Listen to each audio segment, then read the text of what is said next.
দেখতে পাচ্ছি যে আমাদের 16 বছরের 16 দিন রাজপথে থাকে নাই, তারাও আজকে উপদেষ্টা।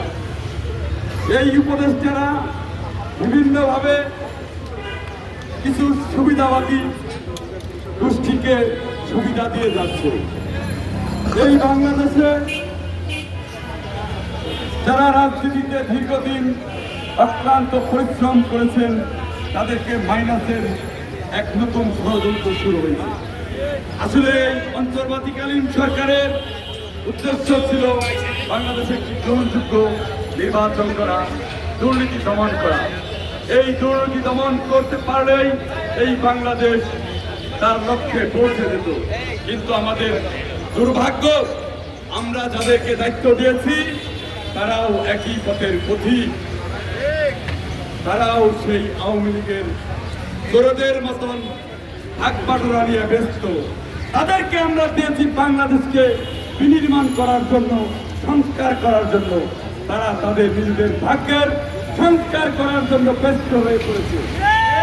প্রতিনিয়ত সচিবালয়, সবজির বাণিজ্যে এই গুটি কয়েক বাটপাররা সারা বাংলাদেশ বিভিন্ন সরকারি দপ্তরে ঘুরে ঘুরে সবজি বাণিজ্য করে খুলে দিতে হচ্ছে। প্রকৃত রাজনৈতিক কর্মীরা সরকারি কোনো সুযোগ সুবিধা পায়নি।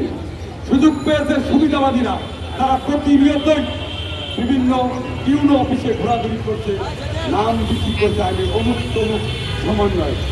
জগন্নাথ বিশ্ববিদ্যালয়ের ছাত্রদের ভাষায় বলতে চাই, সব সালারাই বাটপার, সব সালারাই বাটপার। কেউ কথা রাখে নাই, কেউ কথা রাখে নাই। তাদেরকে চলে যেতে হবে ওই উপদেষ্টা গদি থেকে। যারা এত সুন্দর আরামের এসি গাড়ি পায় আর ওই চেয়ার পায়, তারা ভুলে যায় যে দীর্ঘদিন রোদে বৃষ্টিতে পুরে যারা আন্দোলন সংগ্রাম করে হাসিনাকে ভেটানোর জন্য একটি উপযুক্ত আন্দোলন তৈরি করছে, তাদেরকে ভুলে যায়। এখানে গুটি কয়েক মানুষ হয়তো আপনারা দেখতে পাচ্ছেন, কিন্তু কোনো আন্দোলন শুরু হয় তরুণ সাহসীদের নেতৃত্বে। ধন্যবাদ সবাইকে।